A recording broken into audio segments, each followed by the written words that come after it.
ஓகேவா? ஸ்டார்ட் பண்ணு. நாட்டு மக்கள் அனைவருக்கும் நாட்டு மாடு நலச்சங்க சார்பா வணக்கம்.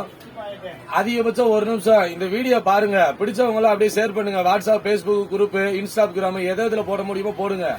இந்த செய்தியை வெளியில கொண்டு போங்க.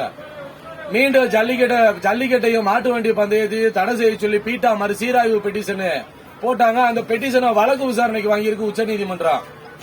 இது ரெண்டுமே சட்டப்படி குற்றம். இந்த பெட்டிஷன் எல்லாம் தள்ளுபடி பண்ணணும்.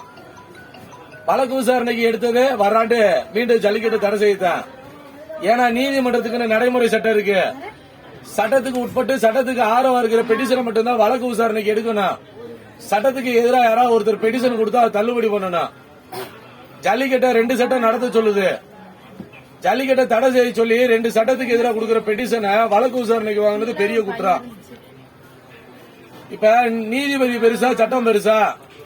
சட்டம் தான் பெருசு. நீதிபதி எல்லாம் பப்ளிக் சர்வெண்ட், நாட்டாம எஜமா கிடையாது. ஏற்கனவே மாடு மேய்க்க தடை போட்டாங்க மதுரை உயர் நீதிமன்றம் 5 சட்டத்துக்கு எதிரா. நாங்க தடையை மீறுவோம், மலையில மாடு மேய்ப்போம், சட்டத்தை பாதுகாக்க, ஜல்லிக்கட்டை பாதுகாக்க, தடுக்க யாரு வந்தாலும் கட்டி வைப்போம். அப்படிதான் மலைகள்ல மாடு மேய்க்கிறோம். ஆனா வழக்கு நீதிமன்ற விசாரணையில இருக்கு. நாட்டு மாடு நலசங்க தோழர்கள் அனைவரும் மேலே வழக்கு இருக்கு. அடுத்து பாத்தீங்கன்னா பசுமாட்டு கூட காளை மாடு இனப்பெருக்க தடை சட்டம். இனப்பெருக்கத்துக்கு விட்டா குற்றம் சென ஊசியில தான் கண்டெடுக்கணும்னு புது சட்டம் கொண்டு வந்தாங்க. இப்ப உப்பார் வெட்டி வழக்கு தப்புக்குண்டு ரோட்ல மருத்துவமனையும் கட்டி வச்சிருக்காங்க. தமிழ்நாடு முழுக்க லாரியில மணல் பாசு கொடுப்பாங்க, அதே மாட்டு வண்டியில மணல் கேஸ் போடுவாங்க. ஒரு மாடு வளர்த்தா 5 லட்சம் ரூபாய் இன்சூரன்ஸ் பண்ண சட்டம் கொண்டு வந்து ஜியோ பாஸ் பண்ணாங்க. ஆடு மாடு கோழி வளர்க்க வரி போட்டிருக்கிறாங்க. மாடுன்னு பேர்ல கூட இருக்க கூடாது. மாட்டு தாவணி பெரிய வரலாறு சின்ன அழில பொருளாம அளிக்கிறாங்க. இப்ப நீதிமன்றம், சட்டமன்றம், பாராளுமன்றம் எல்லாமே சட்டத்துக்கு கட்டுப்படும். ஆனா பண்பாட்டுக்கும் பாரம்பரியத்துக்கும் அந்த சட்டமே கட்டுப்படும். தமிழனோட அடையாளமே சிந்து சமவெளி நாகரிகம், அரப்பெரு மோஞ்சோரோட கல்வெட்டு நாகரிகம். நம்ம காளை மாடு கீழடி உட்பட மாடை நம்ம பாதுகாக்கல, மாடுதான் நம்மளை பாதுகாக்குது. நாட்டு மாடு இனங்களை பாதுகாத்தான் நாட்டு மக்களை பாதுகாக்க முடியும். நீங்க நாட்டு மாட்டு சாணம் ஏன் அழிக்கிறாங்கன்னு நிறைய பேருக்கு தெரியாதுல்ல. இப்ப நாட்டு மாட்டு சாணம் 3 நாள்ல வண்டு வைக்கும், புழு வைக்கும், மண்ணுக்கு இயற்கை உரம். இங்க ரசாயன பூச்சிக்கொல்லி மருந்து அடிச்சு மண்ணை மலடாக்கிட்டாங்க. மான்சாண்ட விதை திரும்ப போட்டா முளைக்காது. அதை திங்க விட்டு வருங்கால சந்ததிகளையும் மலடாக்குறாங்க. பல்லுயிரை பாதுகாத்தான் நம்ம உயிரை பாதுகாக்க முடியும். இன்னைக்கு ஆத்துலயோ குளத்திலேயோ நண்டோ நத்தையோ தண்ணிப்பாவோ தவக்காவோ உயிரோட இருக்காது. நிறைய இனம் அழிஞ்சு போச்சு. அதுக்கு காரணம் ரசாயன பூச்சிக்கொல்லி மருந்து தான். நம்மளோட பாரம்பரிய விதைகளை அழிச்சாங்க. அது சிறுதானியம்ன்றாங்க. கம்பு, சோளம், தினை, குருதவாளி, அரிசி, சாம. அது சிறுதானியம் இல்ல, அதுதான் பெருந்தானியம். அது தின்னு 10 புள்ள 20 புள்ள 30 புள்ள பெத்தாங்க. புள்ள வேணான்னு ஊசி போட்டாங்க. இப்ப போற விதைய தின்னா செயற்கை கறி தெரியுமா? சென ஊசி தான். 10 வருஷத்துக்கு முன்னாடி தேனிக்குள்ள ஒண்ணு இல்ல. இப்ப நகரத்துக்குள்ள நிறைய இருக்கு. கிராமங்கள்ல வந்துருச்சு. மக்கள் மௌனமா இருந்தா நாளைக்கு நம்ம வீட்டுக்குள்ளே வரும்ல. ஊரா வீடு தீ பிடிக்குதுன்னு மௌனமா இருந்தா நாளைக்கு நம்ம வீடு தான் தீ பிடிக்கும். வெள்ளம் வர்றதுக்கு முன்னாடி அணை கட்டுவோம். அடுத்து பாத்தீங்கன்னா நாட்டு மாட்டு பால் மோர் தயிர் சாப்பிட்டு நம்ம தாத்தா பாட்டி சீயா இருந்தா நோய் இல்லாம 100 வயசை தாண்டி வாழ்ந்தாங்க. வெள்ளக்காரனை வேல்கம் எடுத்து விரட்டினாங்க. போராட்டம் இன்னைக்கு இப்படி வாங்க. அதனால சொல்லி முடிச்சிடுறேன். இன்னைக்கு நாட்டு மாடு இனங்களை அழிக்கிறதுனாலதான் இன்னைக்கு நம்மளோட ஆயுள் குறைஞ்சு போச்சு. நம்மளுக்கு நோய் வர காரணம் நம்ம மருந்து மாத்திரை வாங்கி சாப்பிடுறோம் பாருங்க. இதுதான் நாட்டு மாட்டு சாணம் இருந்தா உரம் வாங்குவோமா?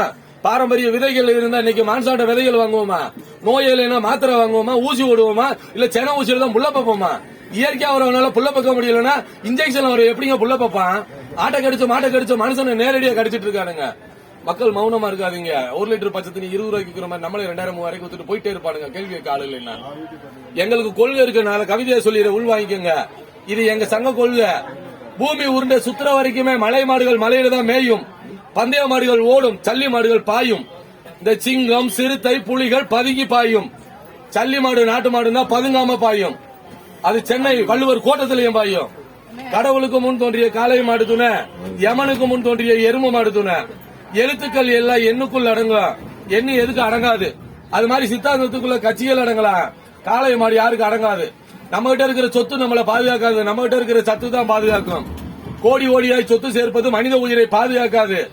தேவையான அளவு நோய் எதிர்ப்பு சத்து தான் மனித உயிரை பாதுகாக்கும். சொத்து பாதுகாக்கிறாங்க Vijayakanth, Vivek, SP Balasubrahmanyam, MLA J Anbazhagan, MP Vasanthakumar. அவன்கிட்ட இல்லாத சொத்து நம்மள்கிட்ட இருக்கு. சொத்து பாதுகாக்காதுங்க, சத்து பாதுகாக்கும். அரசாங்கம் வீட்டுக்கு ஒரு மரம் வளர்க்க சொல்றாங்க, நீங்க நாட்டு மரமா வளங்க. அந்த ஒவ்வொரு மரத்துகளையும் வீடுதோறும் வீட்டுக்கு ஒரு நாட்டு மாடு வளங்க. அது இந்த மண்ணை பாதுகாக்கும், நம்மளை பாதுகாக்கும், அடுத்த சந்ததியும் பாதுகாக்கும். நன்றி வணக்கம். நாட்டு மாடு நல சங்கம் தமிழ்நாடு. இத்தனாம் தேதி போராட்டம் இந்த ஊர். வர 9ஆம் தேதி கூடலூர்ல மாலை 6 மணிக்கு பழைய பேருந்து நிலையத்துல நாட்டு மாடு நல சங்கம் சார்பா கூட்டம். வர டிசம்பர் 30ஆம் தேதி சென்னை வள்ளுவர் கோட்டத்தில் மாலை 6 மணிக்கு மாபெரும் கண்டன பொதுக்கூட்டம். மாட்டுக்காரவங்க, மக்கள், மாடுபிடி வீரர்கள், விவசாயிகள், ஆதரவாளர்கள் அனைவரும் வந்து கலந்துக்குங்க. இந்த வீடியோ பார்த்து உங்களால எவ்வளவு தூரம் வெளியில இந்த செய்தியை கொண்டு போக முடியுமோ கொண்டு போங்க. நன்றி வணக்கம். அனைவரும் கூட்டத்தில் சந்திப்போம், ஆர்ப்பாட்டத்தில் சந்திப்போம், பொதுக்கூட்டத்தில் சந்திப்போம். இன்னும் எத்தனை வழக்கு வந்தாலும் அதையும் சந்திப்போம். நன்றி வணக்கம். நாட்டு மாடு நல சங்கம்.